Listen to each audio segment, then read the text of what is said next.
Oh, I'm sorry. Under the previous order, the Senate will proceed to executive session to consider the following treaty, which the clerk will report.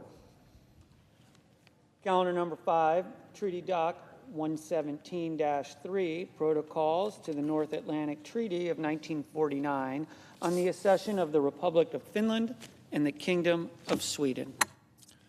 Under the previous order, there will now be 3 hours of debate, equally divided between the two leaders or their designees, on the treaties and resolution of advice and consent to ratification. Mr. President. Senator from New Jersey.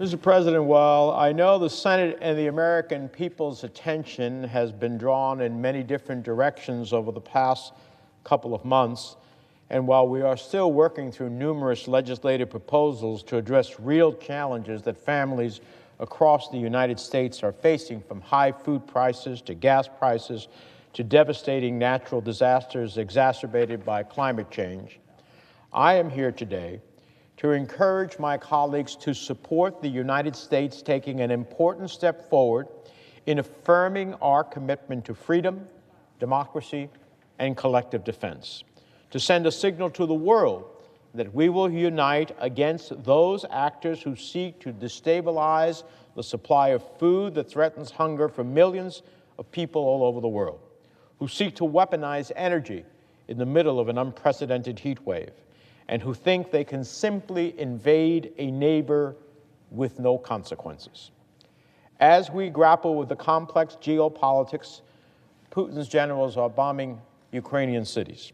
His forces are still largely blockading Ukrainian ports.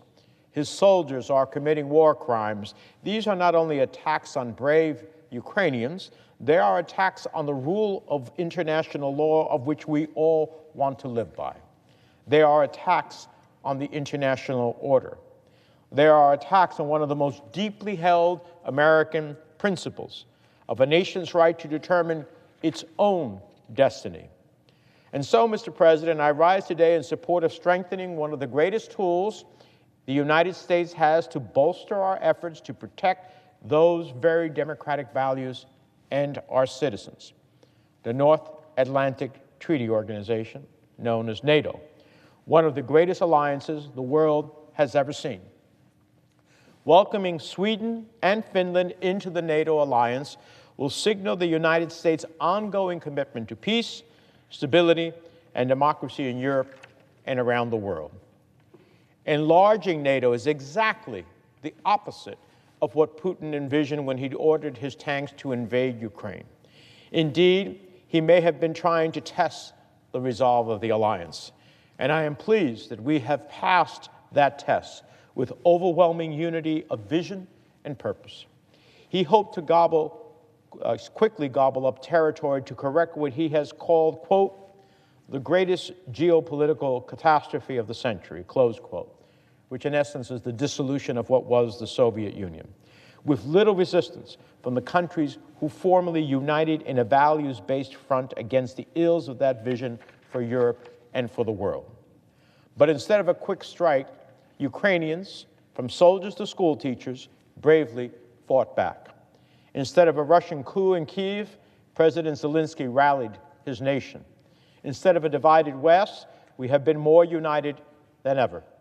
The United States, the overwhelming majority of Europe, and indeed of the entire free world have come together to support Ukraine, to support democracies and the rule of law, and to defend against brazen authoritarian aggression worldwide. However, despite the fact that Putin's distorted worldview has run into the reality of a re-energized North Atlantic Treaty Organization, this has not dissuaded him. This has not tempered his resentment of the West. This has not stopped him from using food and gas as a weapon of war. This has not curbed the threat of further Russian aggression. And so it's absolutely critical that we take this historic step today and provide our advice and consent to ratifying the accession protocols for Sweden and Finland to join the NATO alliance. More than ever, it is crystal clear that NATO plays a vital role for the security of the United States and as a bulwark in protecting peace and democracies throughout the world. 70 years ago, democratic nations of Europe and the United States came together to defend the liberty, freedom, and individual rights of their citizens from the threat of a militarized Soviet Union. Now as then, this defensive alliance serves as a bulwark of stability and the rule of law for the people of its member states. Partnering with our values-based partners serves as a force multiplier for our defensive military capabilities to protect our citizens and advance our interests. Indeed, the most famous of the Articles of Incorporation of NATO, Article 5, that states that an attack on one member is considered an attack on all, has been invoked only once, when terrorists attacked the United States on September 11th, and our NATO allies rallied behind us. Canadian Air Force was patrolling our skies, and NATO joined us in our collective efforts abroad to hunt down those who had perpetrated the attacks of September 11th. So we should do nothing in ratification to suggest that we are not committed to Article 5. The U.S. Constitution reigns supreme in all of our actions. So we should not sow doubt about our commitment, especially in this time in history. So we are duty-bound to carefully consider who we admit into this alliance.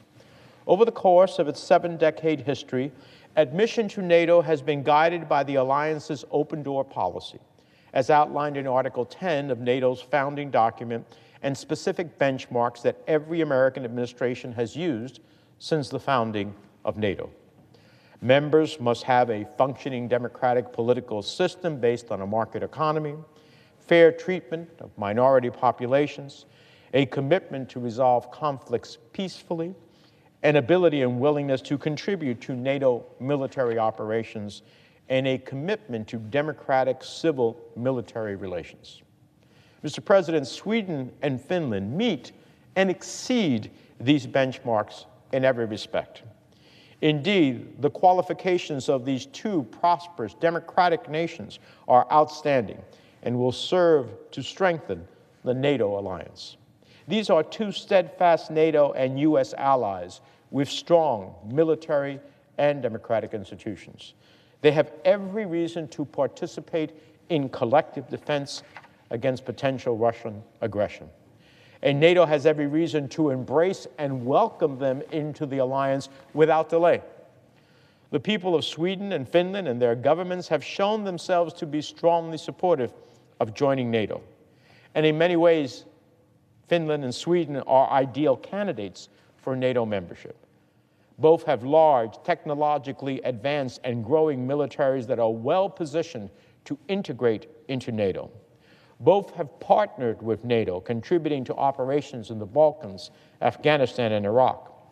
And since Russia's invasion of Ukraine, they have strengthened their relations with NATO even further.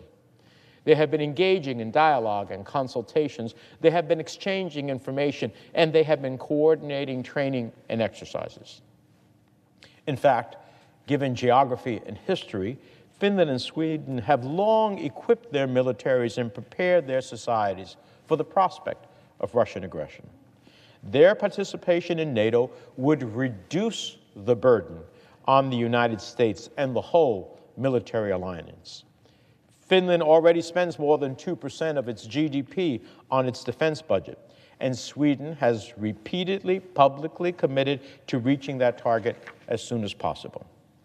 On top of all of this, these are two nations that are models of good governance, two nations that respect and promote human rights. Now, with just a few detractors, I am pleased that there will be broad bipartisan support for admitting Sweden and Finland into NATO. But let me speak to those few detractors. Some critics say they don't want us to subsidize these wealthy European nations' security. But of course, that's not the case. They meet, or will soon meet, the 2% threshold for military spending. We can count on these nations to pull their own weight. If anything, welcoming Finland and Sweden to NATO will reduce the burden on the United States. There is tremendous urgency and a strong case for inviting these countries, and we must act now. Now, for those who say that expanding NATO provokes Russia, I would say after decades of neutrality that Finland and Sweden have, they have been provoked by Russia's aggressions in Ukraine to seek NATO membership. Should we let ruthless autocrats threaten the security of democratic nations and American allies? Or think they can launch ground invasions against peaceful neighbors without consequences? No. Should we let the fears of an irrational dictator guide United States foreign policy? No.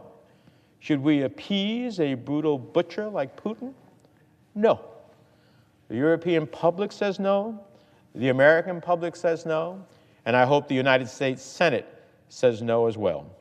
So today, I urge my colleagues to vote yes. Yes to providing advice and consent. Yes to supporting these historic treaties. Yes to welcoming Finland and Sweden, steadfast, loyal allies and beacons of democracy to NATO. Yes to a Europe that is secure and prosperous. With that, Mr. President, I yield the floor.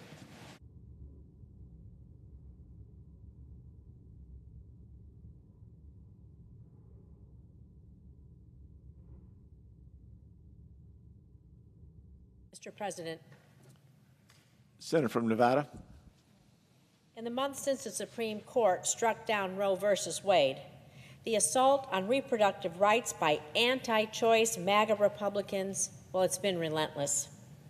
We've seen and heard the horror stories of women in states that have outlawed abortion.